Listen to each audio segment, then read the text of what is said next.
Mesdames, Messieurs, nous avons été trompés et par le gouvernement comorien et par les autorités métropolitaines qui étaient en place. Mahoraises et Mahorais, nous marcherons jusqu'au bout.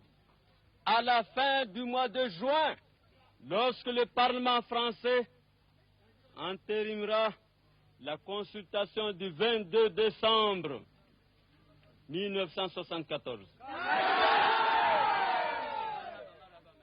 Arbenze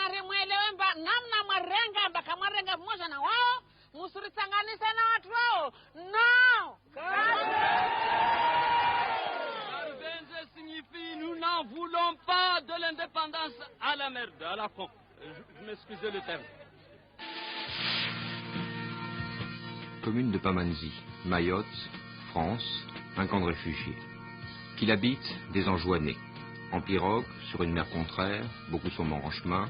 Ils ont fui le régime d'Ali Soili, trouvé refuge ici à Mayotte, où on n'a pas oublié, où on ne les veut pas. C'est un problème délicat, c'est-à-dire que les Mahorais ne veulent pas voir ces gens-là qui, hier, critiquaient les Mahorais. Ces mêmes gens faisaient partie, hier, des gens qui étaient dans le gouvernement de M. Abdallah et qui faisaient la loi à Mayotte et qui ont fait des exactions aux Mahorais. Alors, les Mahorais, aujourd'hui, ne veulent pas du tout voir ces gens-là qui hier, les menaçaient et qui les licenciaient. Adrien Giraud, l'un des hommes forts de l'île, exprime l'opinion de toute la population. Le gouvernement, en l'occurrence le préfet, a dû imposer l'accueil. Les Mahorais comprennent le problème des enjoignés, sur le plan humain. Mais ces gens-là viennent, pour des raisons politiques essentiellement, fuient le régime et viennent se réfugier sur une terre de liberté et sur une terre d'asile. Et je dis toujours aux Mahorais qu'ils doivent respecter la loi française, qui accepte le droit d'asile et qui accorde le droit d'asile à ces gens-là qui sont vraiment malheureux et traumatisés. 5 jours après, un coup d'État renversé à Ali Soili. 300 enjoignés au moins ont transité par le camp. Une centaine, peut-être plus, saura-t-on un jour, ont péri en mer lors de leur fuite. Des étudiants ont détourné un avion. Nous sommes venus dans ce cas-ci en avion. On a détourné l'avion. Ils sont partis de Moroni, qu'on allait en juin. On avait préparé ça pour aller en juin. Puis en cours de route, on a détourné l'avion pour Mayotte. Et quand vous êtes arrivé à Mayotte, vous avez eu des problèmes avec les autorités? Oh, pas beaucoup de problèmes avec les autorités parce que c'est une question de sécurité ici. Ils sont atterris, on a eu l'autorisation d'atterrir, on a atterri, puis on a vu les autorités qui étaient en train de nous fouiller, savoir, puis on nous a amenés dans le camp. Vous êtes dans le camp depuis 28 jours, mais ici, vos camarades, il y en a qui sont là depuis très longtemps, plus longtemps. Oui, il y en a qui sont là depuis 3 mois. Et ici, là, vous êtes derrière des barbelés. Vous n'êtes pas gardés, je veux dire, c'est pas... Oui, nous sommes... Comment ça se passe et pourquoi? Nous sommes ici parce que... Pourquoi vous êtes derrière des barbelés? Nous sommes derrière les barbelés parce que les Mahorais surtout, on a des difficultés avec. Alors on ne sait pas ce qui va se passer. Nous sommes en train les Mahorais, donc, n'aiment pas les enjoignés, les grands comoriens? C'est pas qu'ils n'aiment pas, mais c'est un problème de sécurité aussi parce que nous sommes venus ici, les Mahorais eux-mêmes ne sachent pas qui nous sommes surtout, et puis ils se méfient. Après le camp, ça sera quoi? Ce sera où? On ne sait pas où ça sera, mais nous sommes ici, mais avec l'idée de libérer notre île, quoi que ce soit. Concrètement, vous avez quitté en juin, pourquoi? Vu l'empêchement de la liberté individuelle, la nationalisation des biens des peuples, la destruction des cultures vivrières et autres, la représailles volontaires suivies de la tuerie des enjoinés effectués depuis la proclamation de l'indépendance des Comores. Vous parlez de tuerie, qui tue qui? C'est l'armée révolutionnaire d'Ali Soili. Qui vient d'où? d'Anjouan? De la Grande Comore, de la Grande Comore. Est-ce que je peux vous demander si vous aviez voté quand il y a eu le référendum, si vous aviez voté pour l'indépendance? Ça, je peux dire oui. Mais nous n'avons pas su que ça sera géré par le régime fascisme présidé par Ali Soili. On dit que ce sont des jeunes aussi qui dirigent le pays. On dit que ce sont des jeunes étudiants. Oui, quelquefois des jeunes, des étudiants, mais pas tellement les jeunes. Vous aviez passé le bac l'année dernière, vous destiniez à l'enseignement, service national, et pourtant vous avez quitté Anjouan en détournant une vedette pour venir à Mayotte. Pourquoi? Non, on n'a pas détourné la vedette, mais on s'était mis d'accord avec le militaire qui était dans la vedette. Puis, étant donné qu'il y a une répression, Oui. et puis il y a aussi la vie économique qui est très dure en Anjouan. Les gens sont très réprimés, il y a même des fusillades, je crois que vous êtes au courant du dernier fusillade. Et aussi, c'est que la vie est très difficile, surtout la destruction de l'agriculture en Anjouan. Ce qui frappe un petit peu, c'est qu'il n'y a que les jeunes qui s'en vont d'Anjouan. Dans ce camp, il y a 200 jeunes. Est-ce que vous êtes seul à protester contre le régime d'Ali Soleil ou est-ce que la population suit aussi? Non, la population suit aussi, mais la population, je crois que la population est très faible, mais aussi, vu les conditions où elle vit, elle n'arrive pas à se révolter puisqu'il y a les militaires. Tout est politisé en Anjouan et aussi tout est militarisé là-bas. Il n'y a pas d'autre solution que renverser Ali Soleil, parce que le peuple de Comores en a marre de la répression. Ali Soleil, renversé, abattu lundi dernier au cours d'une tentative d'évasion. Le problème des réfugiés est aujourd'hui réglé par le coup d'État, mais il a bien secoué Mayotte, montré une nouvelle fois l'antagonisme avec les Anjouanais. On ne doit pas ne pas en tenir compte. 1000 piastres, c'est le prix qu'a payé la France en 1843 pour acheter Mayotte à un sultan vendeur volontaire. Les 4 îles de l'archipel des Comores n'apparaissent sur une carte qu'au début du XVIe siècle, avec l'installation de musulmans venus de Zanzibar qui établissent l'islam qui va conquérir la civilisation comorienne. Ce sera d'ailleurs très longtemps le seul lien entre les 4 îles. La Grande Comore a toujours vécu indépendante. Anjouan a exercé sur Mayotte et Moélie une suzeraineté peu contraignante et toujours contestée.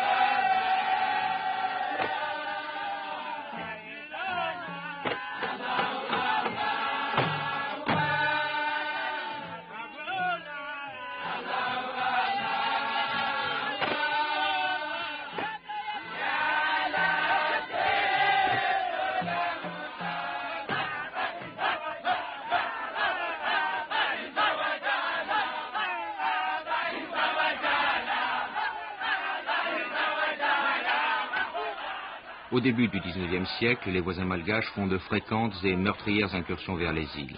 Mayotte en gardera des marques, puisque sa population est en grande partie d'origine sakala. Pour se défendre contre l'envahisseur, les sultans se jettent dans la gueule du loup, ils font appel aux Européens.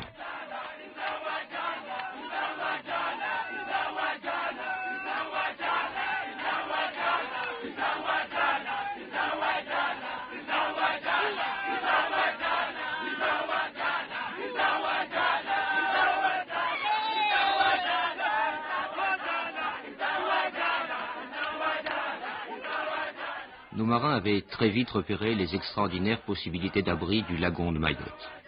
Après l'achat, les sultans d'Anjouan protestent de leurs droits, avant de signer finalement leur renonciation. C'était il y a 135 ans, Mayotte déjà se singularisait du reste des Comores. Un demi-siècle plus tard, la France établira son protectorat sur Anjouan, la Grande Comore et Moélie.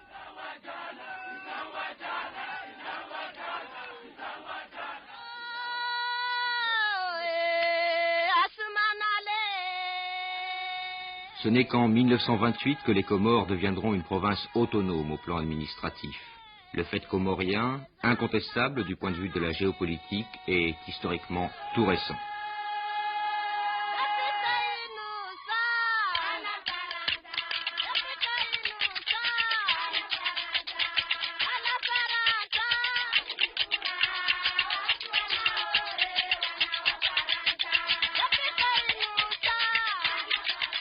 Après 135 ans de colonisation, Mayotte seule est toujours française. À la visiter, à voir vivre ses habitants, on a peine à imaginer que notre présence est si ancienne, à comprendre l'acharnement de ses habitants à demeurer français.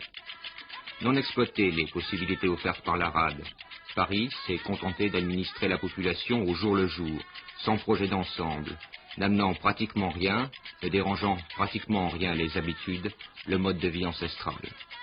Oh, à Dzaoudzi, sur le petit rocher, on voit bien quelques demeures coloniales, Endure, préfecture, douane ou poste. Mais, passé le boulevard des Crabes, à l'abattoir, c'est l'Afrique de toujours, la brousse à portée de main, la non-hâte de l'Africain, la sérénité du monde musulman. Où est la France?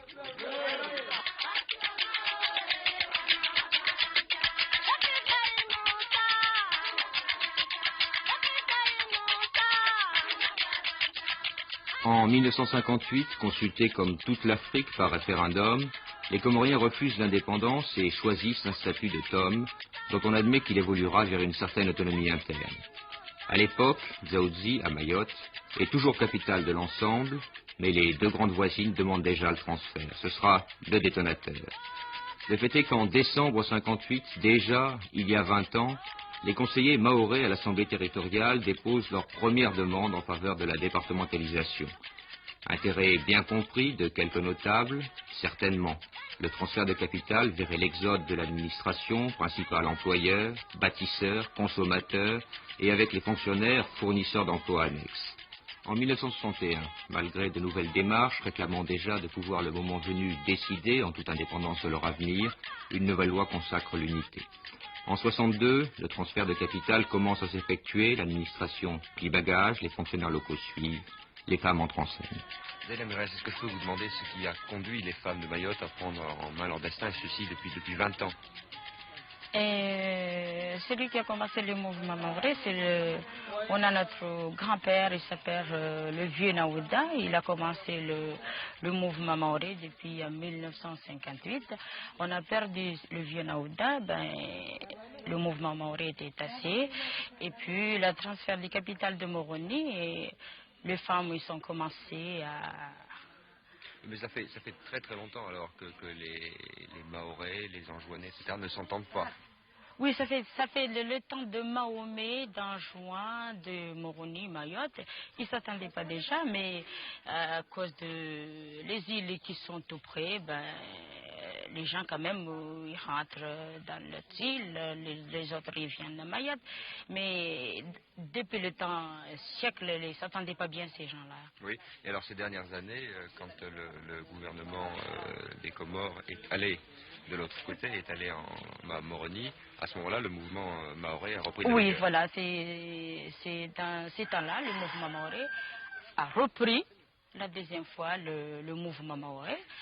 Et ils ont commencé, quand c'est commencé par les femmes. Oui, ce sont les femmes qui ont pris la tête, pourquoi? Et les femmes,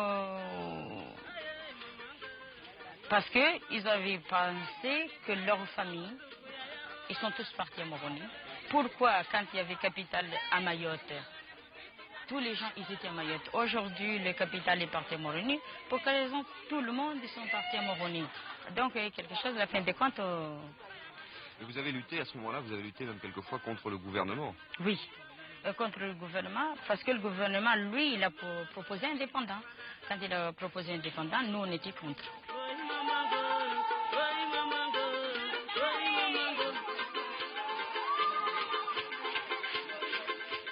Toujours en première ligne, drapeau français en tête, les femmes ne cesseront de manifester leur volonté. Ainsi, en 1966, la résidence du président comorien en visite à Mayotte est bombardée de cailloux au cri de « Vive la France ». S'il est vraisemblable que les ténors masculins de Mayotte française n'étaient pas mécontents de voir leurs consoeurs se mettre en avant, les y pousser même un peu, il faut savoir cependant que la femme occupe une place à part dans la société comorienne. Un exemple, dès la naissance de ce qui n'est encore qu'une petite fille, le père doit lui construire une maison qui, toute sa vie, malgré mariage ou divorce, restera sa pleine propriété, lui assurant un toit, donc l'indépendance quoi qu'il arrive.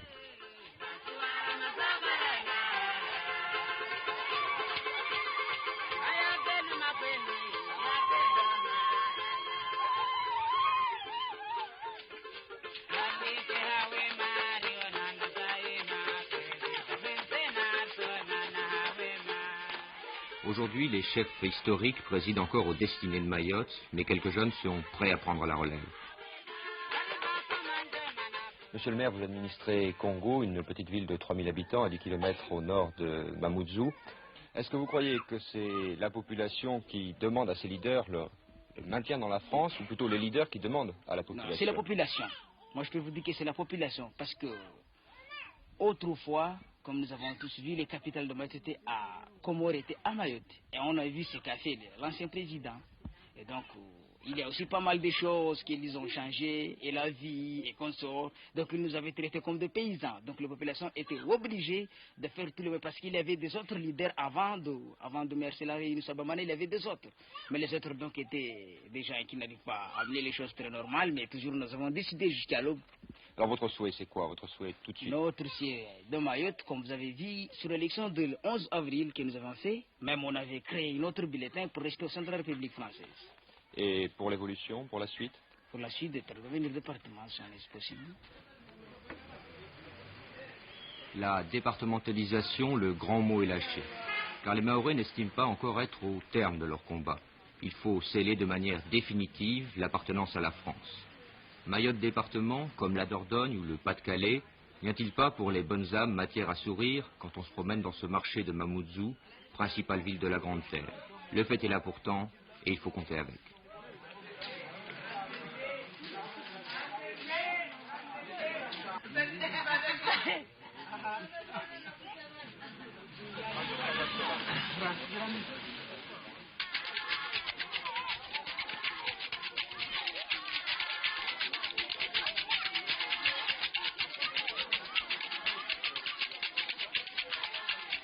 Aux dernières élections législatives, il y avait 2 candidats à la députation, 2 Mahorais qui auraient volontiers cédé leur place à un représentant métropolitain d'envergure nationale, ayant ses grandes et ses petites entrées au Parlement et dans l'administration.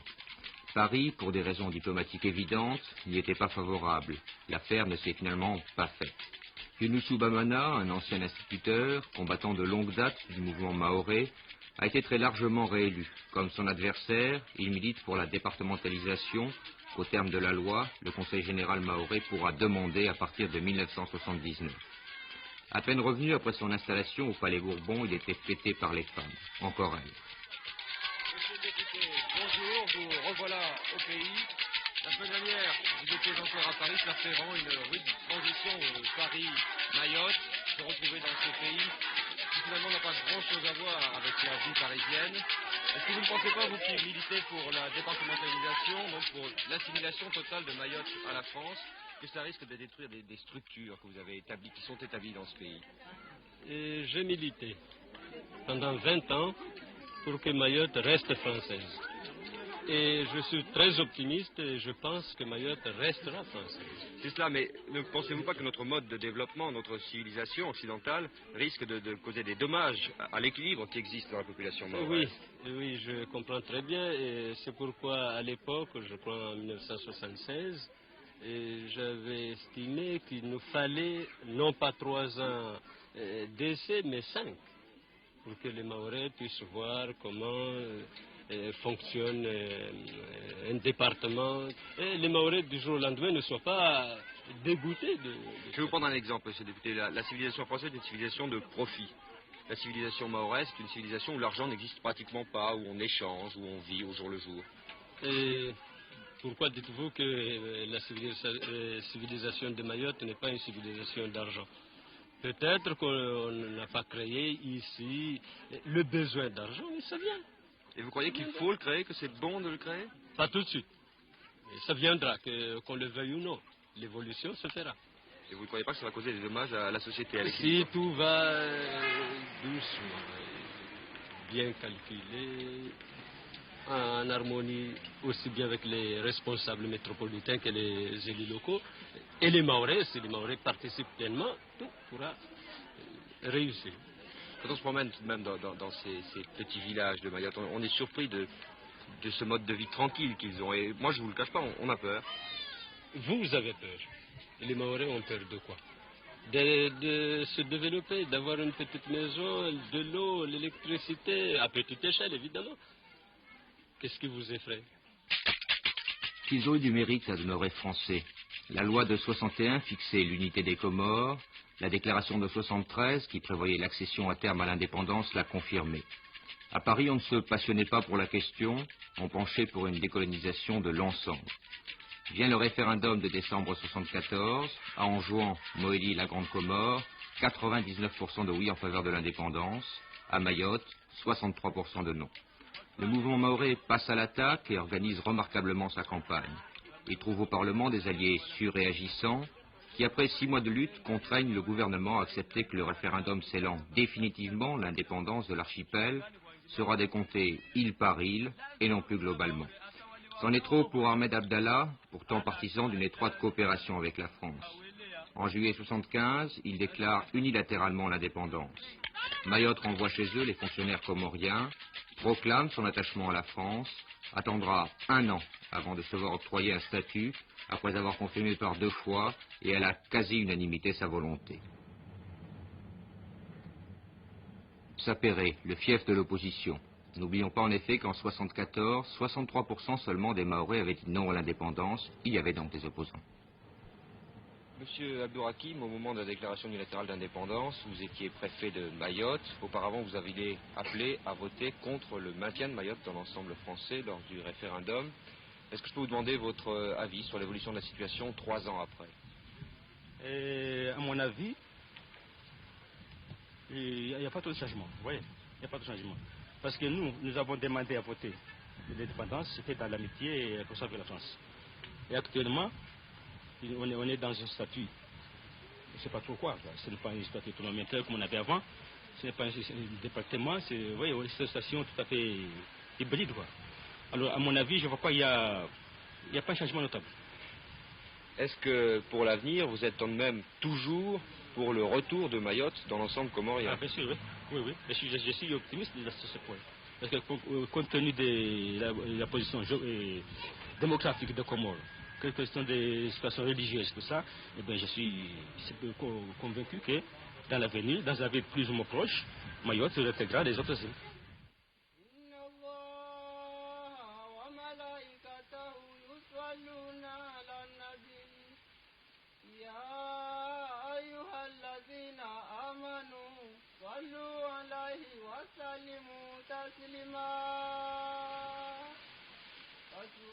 M. Abdourakim y faisait allusion. L'islam rapproche indiscutablement les îles de l'archipel, encore que Mayotte se singularise, encore une fois, en appliquant de manière beaucoup plus lâche les préceptes du Coran. Pourtant, la première mosquée des Comores a été construite ici, à Tsingoni, un petit village de brousse. 5 siècles après, elle attire toujours les fidèles pour la grande prière du vendredi.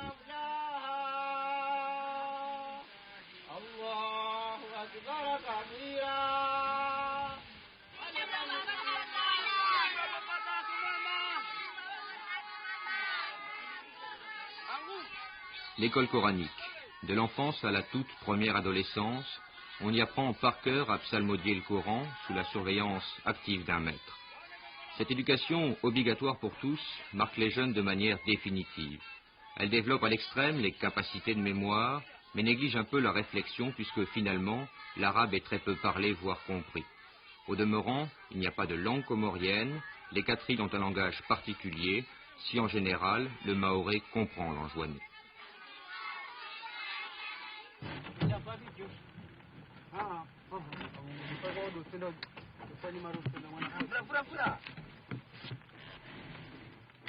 Entre la Grande Terre, où habite la majorité des 50 000 habitants de l'île, et la Petite Terre, à Dzaoudzi et Pamanzi, et qui accueille les services administratifs, le seul moyen de communication est le bateau. Des bacs rapides assurent un incessant balai, mais ces magnifiques boutres n'ont pas disparu. Adrien Giraud, est-ce que le développement économique de Mayotte correspond aux espoirs que vous aviez fondés? Le développement économique de Mayotte n'a commencé en réalité que depuis 2 ans. Parce que ce n'est que ces 2 dernières années que vraiment que nous avons eu des crédits, mais les autres années, c'est-à-dire les 135 ans écoulés, nous n'avons jamais eu de crédit pour faire le développement économique de Mayotte. Est-ce que vous voyez que la population, dans son état actuel de développement, est apte à suivre ce choc qui risque d'arriver? Moi, je ne pense pas que c'est un choc, parce que la population attend quand même, étant donné qu'elle a fait un choix fondamental en choisissant la France, que beaucoup de monde dénigre en disant que la France est impérialiste, la France est colonialiste. Je ne pense pas, parce que si les Mahorais ont choisi de rester avec la France, c'est parce que la France leur apporte d'abord la liberté, c'est quelque chose de très important pour les Mahorais, et que aujourd'hui nous constatons même que les mêmes personnes qui hier nous disaient que nous avons fait un mauvais choix, ces mêmes personnes viennent prendre refuge chez nous. Ceci, je vais dire, les Anjouanais, qui viennent en pirogue et qui risquent leur vie et viennent prendre refuge chez nous. Alors je crois que les Mahorais ont fait un très bon choix en choisissant la France. On dit que Mayotte, c'est 3 personnes, vous, Adrien Giraud, le sénateur et le député, 3 personnes qui en profitent et qui font Mayotte. Et de ce côté-là, je vous répondrai par une simple question. Est-ce que la France appartient à M. Chirac, à M. Mitterrand ou à M. Marchais? Est-ce que l'étranger, l'extérieur, c'est-à-dire en particulier l'Afrique, font toujours peser des menaces sur l'avenir politique de Mayotte? Je suis très étonné de voir que certains chefs d'État s'occupent des problèmes de Mayotte et des problèmes intérieurs de la France, parce que Mayotte fait partie intégrante de la France, et je ne comprends pas pourquoi M. Bongo ou M. Kadhafi s'occupent des problèmes intérieurs de la France. Est-ce que le président de la République, M. Valéry Giscard d'Estaing, s'occupe des problèmes du Gabon ou des problèmes de Tripoli? Je ne comprends pas absolument. Plus près de vous, peut-on attendre une coopération avec les Comores, avec l'État des Comores? Ce n'est pas avec Mayotte. S'il y a coopération un jour, ça sera les Comores avec la France, parce que Mayotte appartient intégralement à la France. Ça fait partie intégrante de la France. Pour les leaders du mouvement mahorais, il n'y a donc pas d'alternative au maintien dans l'ensemble français. La politique passe donc aujourd'hui au second plan. La priorité, c'est le développement économique. Le développement économique, c'est celui de l'infrastructure. Tout y est à faire, car rien ne l'avait été. Depuis 2 ans donc, l'administration s'est attelée à la tâche. Imaginez qu'il y a 15 ans, il n'y avait pas, à Dzaoudzi et son kilomètre-carré mis à part, de route goudronnée à Mayotte. Qu'il y a 1 an, la petite terre seule avait l'électricité. Qu'il n'y avait rien pour stocker le carburant. Qu'il n'y avait pas de port et que les gros bateaux devaient décharger en rade. Incontestablement, la nouvelle situation de Mayotte va et permet déjà d'apporter des remèdes à ce sous-développement criant. L'administration, cette fois, paraît prendre les choses par le bon bout. Point de somptuaire, point de précipitation, du solide.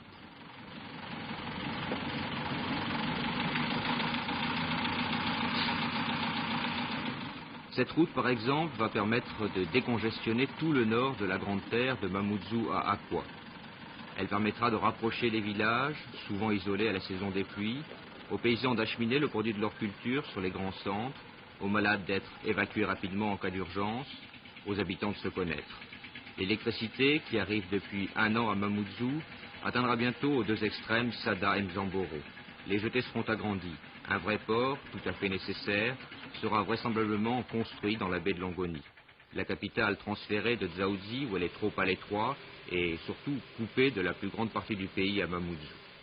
Qui paiera? La métropole, bien sûr.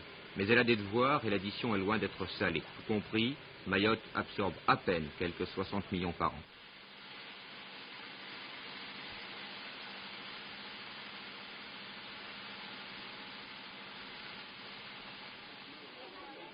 Un bouleversement dans la vie de la société mahoraise, assurément. La répartition de la manne n'est pas sans créer des rivalités entre les communes. On trouve que ça ne va pas assez vite. Alors il faut aller partout, expliquer et expliquer encore, comme le fait ici Younoussou Bamana à Kanikele, un petit village complètement isolé. Est-ce qu'on sent tout de même des progrès depuis 1 an et demi, 2 ans? Depuis 1 an et demi, 2 ans, oui. Mayotte est quand même un village, un pays essentiellement agricole. Et le service d'agriculture qui vient d'être mis en place commence déjà à réveiller un peu les Mahorais, quoique l'effort entrepris n'est pas encore au point. Mais on croit pouvoir y arriver très prochainement. Vous trouvez qu'on fait assez des 2 côtés, du côté mahorais et du côté parisien? Les Mahorais ont voulu rester français. Mais j'avoue que les crédits, les demandes ne sont pas satisfaites. Mais dans certains secteurs, comme la santé par exemple, nous sommes assez contents. 500 mg répartis sur 5 jours. Il faut décidément beaucoup d'imagination pour concevoir que Mayotte est française depuis 135 ans. Il y a 3-4 ans, il n'y avait qu'un médecin dans un pays où se déplacer ne va pas sans problème. Ils sont une quinzaine aujourd'hui. 2 hôpitaux accueillent les malades les plus touchés. Un à Dzaoudzi, celui-ci à Mamoudzou.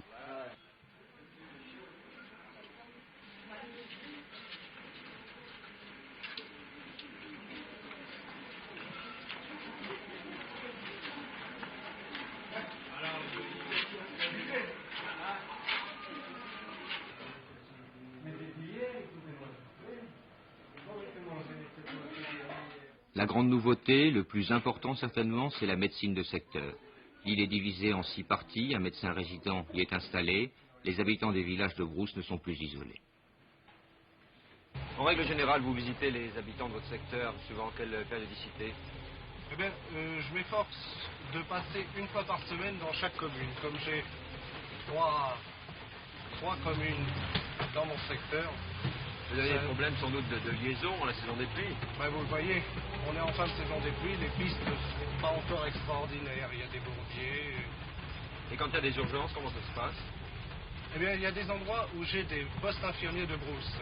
Et à ce moment-là, l'infirmier qui voit en premier l'urgence me fait prévenir. Et si le village est accessible par la piste, j'envoie ma voiture qui va chercher le blessé pour soit me l'amener, soit l'emmener vers l'hôpital de ma mission.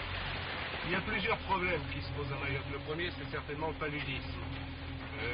À côté du paludisme, on trouve de la tuberculose, de la lèpre, on trouve aussi énormément de parasitose intestinale, 85% de la population. Et puis, bien sûr, à côté de ça, toute la pathologie qu'on trouve à peu près partout. Est-ce qu'on trouve de la malnutrition? On ne trouve pas de dénutrition, mais on trouve effectivement un petit peu de malnutrition à Mayotte. En plus de votre activité propre de médecin qui soigne, qui cure, vous avez un champ d'activité beaucoup plus étendu. Oui, c'est évident. Je couvre tout ce qui a plus ou moins un rapport avec l'hygiène et l'éducation sanitaire sur mon secteur. Je couvre la lutte antipaludique, donc, et une équipe de démoustiqueurs. Je m'occupe de surveiller que les lépreux et les tuberculeux prennent leur traitement en même temps que j'essaie de dépister les nouveaux cas. Ensuite, il y a tout le gros secteur du développement de l'hygiène et de l'éducation sanitaire. Sans doute le secteur capital. C'est certainement le secteur capital et c'est là qu'il y a le plus de travail à faire, si vous voulez, auprès de la population. Elle a été piquée parce qu'elle Ces femmes, ces enfants, ce besoin, voilà sans doute pourquoi la majorité des Mahorais veut rester française. L'un de ceux qui a le pu lutter pour cela est certainement Marcel Henry, l'actuel sénateur. Nous l'avons rencontré sur la Petite Terre, au-dessus du boulevard des Crabes, la route qui relie Dzaoudzi à Pamandzi. Monsieur le sénateur, un combat pour Mayotte française que vous menez depuis 20 ans, un combat difficile? Il a été difficile parce qu'il a duré longtemps, comme vous dites, il a duré 20 ans, et puis l'issue en est restée incertaine jusqu'au dernier moment. Un combat contre qui? Eh bien, c'était un combat contre les autorités comoriennes, d'une part, et puis contre la pression des États africains qui s'exerçaient à Paris à un niveau très élevé, et puis aussi contre une certaine tendance hostile qu'il y avait en métropole. Le combat, votre combat, celui du député actuel, Younous Bamana, celui d'autres personnalités de Mayotte ou celui de tout Mayotte? Non, c'est le combat de la population de Mayotte. Dans ce combat, nous avons été seulement les porte-parole de la population.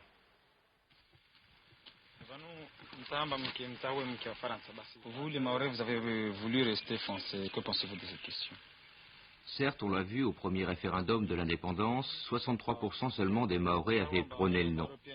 Depuis, les derniers scrutins l'ont montré, la population est quasi unanime. Majorité suspecte, pas tant que ça, après tout, dans un pays aux structures si différentes des nôtres. Moi, je sais rien. Les noms là. GG. Nous avons voulu rester avec la France, mais je ne sais pas. C'est-à-dire on va attendre ce qui va se passer. C'est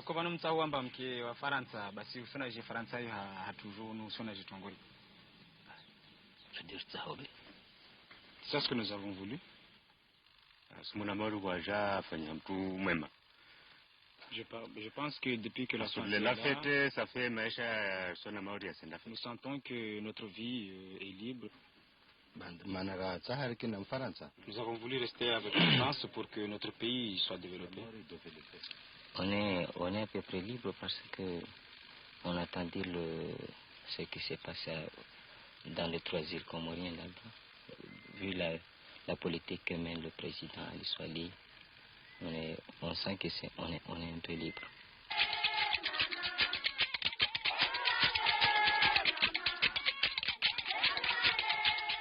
Des danses encore, partout, à Sada, Pamandzi, Jago ou Tsangabois, elles nous accueillaient. Drapeaux, colliers de frangipanier, de dilan-dilan, chants, les femmes encore, la nouveauté de la télévision, tribune politique, oui, mais avant tout l'accueil, les danses, les femmes rythment la vie à Mayotte.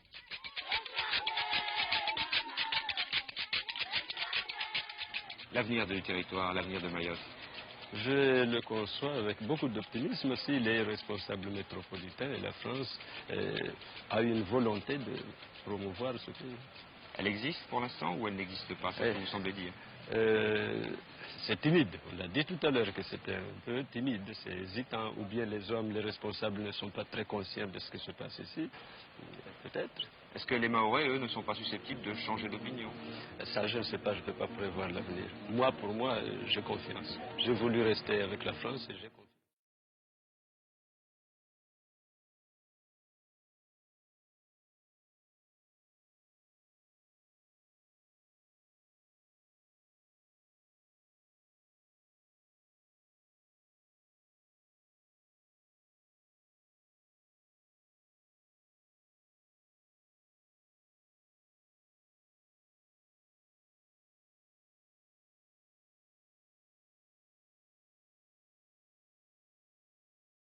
La jeunesse a un énorme potentiel, d'énormes besoins. Le taux d'alphabétisation est un des plus faibles du monde. Mayotte, de plus, a été pratiquement laissée à l'abandon depuis le début des années 60. Il faut aujourd'hui remonter la pente. Manque de locaux, de cadres, contrainte de l'isolement des villages, poids de la religion, c'est peu dire qu'affirmer que le français n'est pas la langue maternelle. L'effort est certain, on s'adapte aux moyens et tente de s'adapter à la réalité de la vie mahoraise. Nos schémas de pensée ne sont pas ceux d'ici, nos besoins non plus. L'œuvre sera de longue haleine. On dit qu'il est multiplié par deux parce qu'il y a deux côtés qui sont égaux.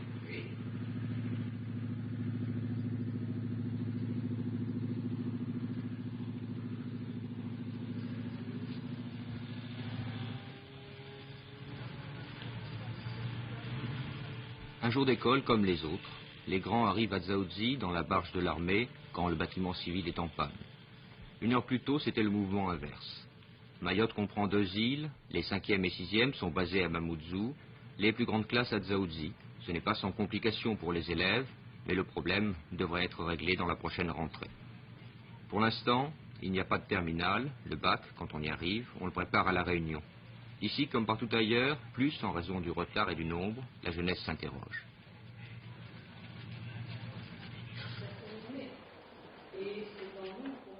Il y a combien d'élèves en seconde ici à Mayotte?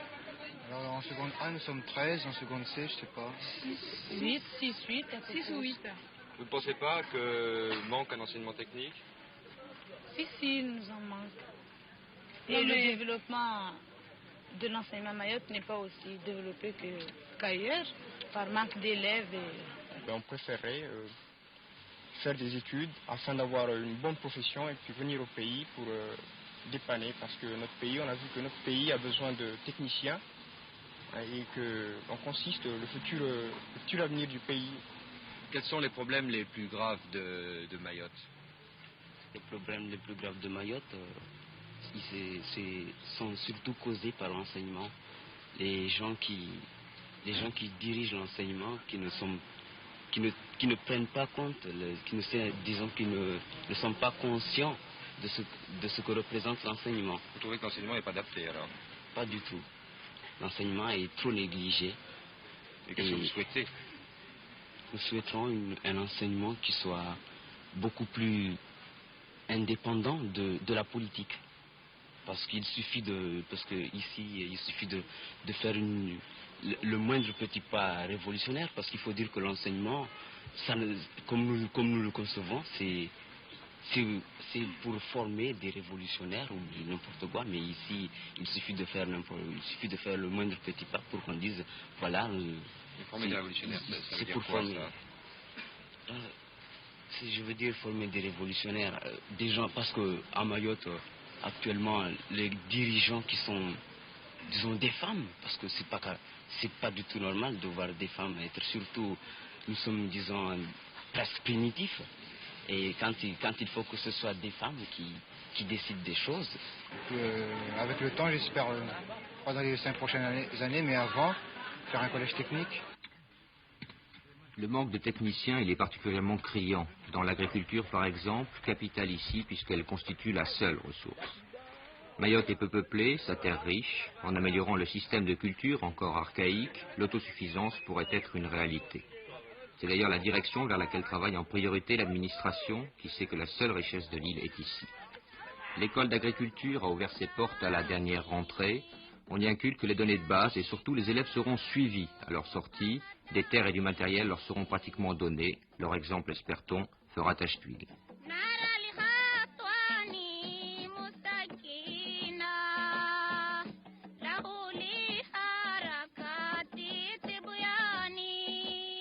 Des bananiers et des cocotiers qui poussent tout seuls, du riz mais il faut en importer, un peu de café, de girofle, de vanille et surtout l'ilang-ilang, l'arbre à parfum qui embaume l'atmosphère. Les fleurs distillées sont directement envoyées à Grasse. L'exploite une grande société qui régnait sur l'ensemble des Comores et une seule propriété plus petite, héritière du passé, qui tente de revivre.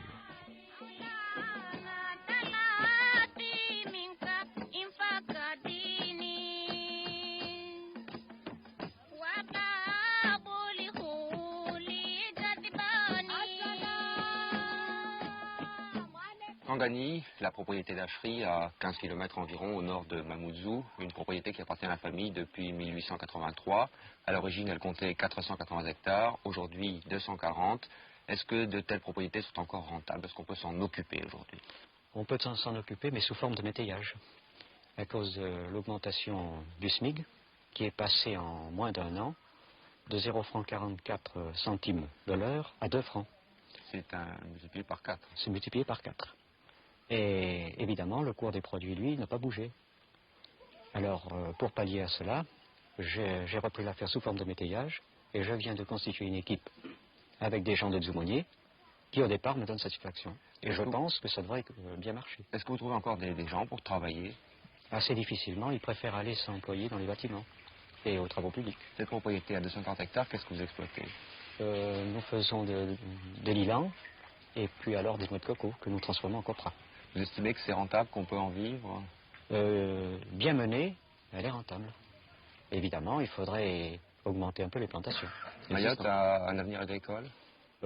À mon avis, oui. Mais à condition, évidemment, que les Mahorais soient un peu plus courageux et se rapprochent un peu plus de la terre.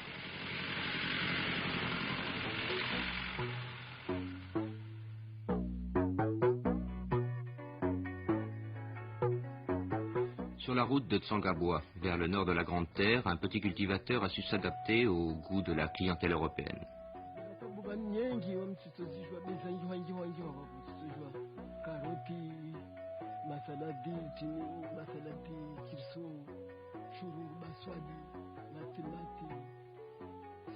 Il plante des tomates, oignons, radis, haricots. En principe, sa clientèle, c'est surtout la clientèle métropolitaine. Et bien sûr, grâce aux conseils qui lui sont donnés par la radio, il y a une émission qui a été créée, une émission agricole, qui lui donne des conseils, et puis ça l'a surtout encouragé à planter.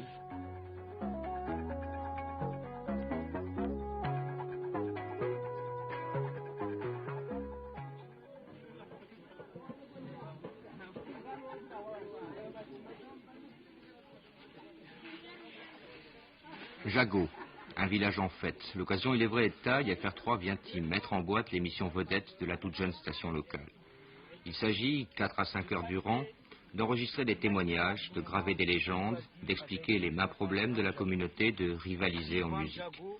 Au fil des semaines, la radio passe ainsi dans les quelques 70 villages ou hameaux de l'île.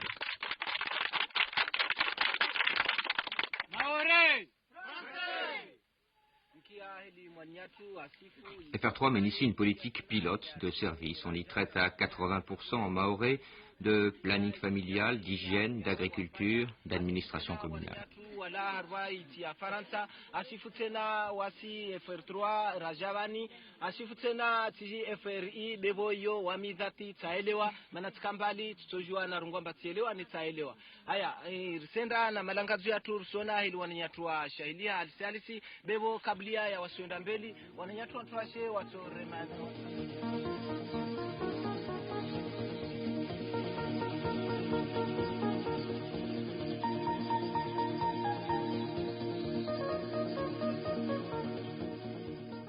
Des visages, un regard prenant, curieux, une attente. À part la petite terre, qui regroupe à peine 7000 des quelques 50 000 habitants et la ville de Mamoudzou, la population vit en brousse, dans de petits villages comme, on l'imagine, il y a un siècle. Notre mode de vie, nos besoins n'affleurent même pas. On vit tranquillement, au rythme des levées et couchers du soleil. On travaille tranquillement, dans les champs, chacun ou presque a le sien. Dans une visite rapide, on ne sent nulle volonté de bouleversement. On mange, travaille, parle, danse et dort, sans apparemment se poser de questions.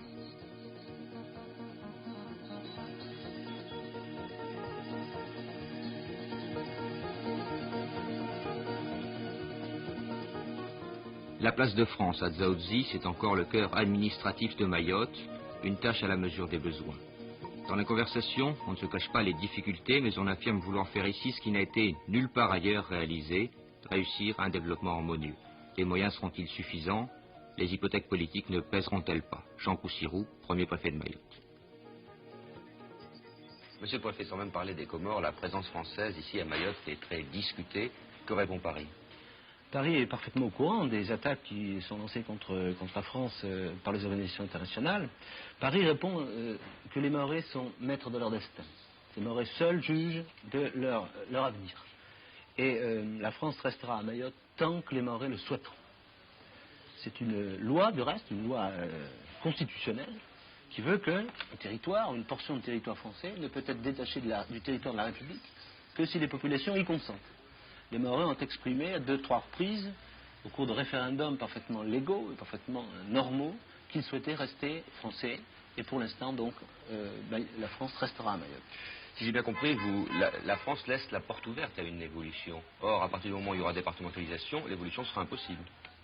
C'est-à-dire qu'effectivement, le cadre départemental est un cadre définitif au sein de la Constitution.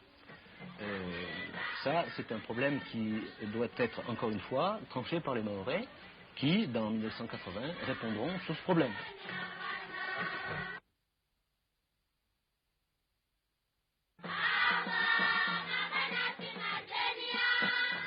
Pour la population, quand elle le perçoit, départementalisation égale subside.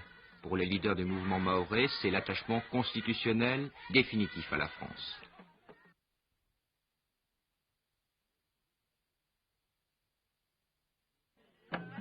Mayotte aujourd'hui veut rester française, c'est incontestable pour la grande majorité de la population, sentiments et raisons mélangées, elle veut rester française mais aussi, surtout, ne plus revenir aux Comores. La géographie, la religion unissent les 4 îles de l'archipel, l'histoire un peu moins déjà, si au plan économique elles sont complémentaires. La logique voudrait, mais le sentiment anticomorien n'a pas besoin d'être trop cultivé.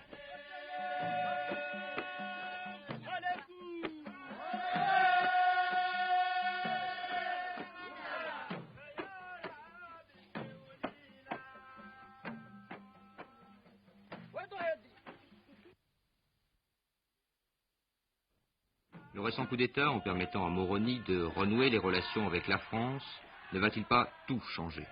On reparlera du problème de Mayotte. On entend déjà parler d'une solution confédérale, avec des liens unitaires peu contraignants. Ce serait une solution qui, sur le plan diplomatique africain, présenterait un avantage certain pour le gouvernement, embarrassé par ce problème mahorais. Mais la logique n'a rien à voir là-dedans pour l'instant. Les Mahorais ne veulent pas des Comores, ils veulent être maîtres de leur destin, et des constructions politiques n'y feront rien. Les femmes n'ont pas fini de danser.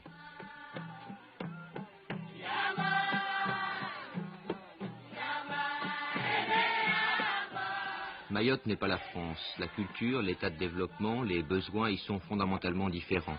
L'anachronisme évident, mais Mayotte la française existe bel et bien aujourd'hui. Au-delà de tous les schémas intellectuels ou politiques, c'est un fait. S'il y a évolution, elle viendra des Mahorais eux-mêmes.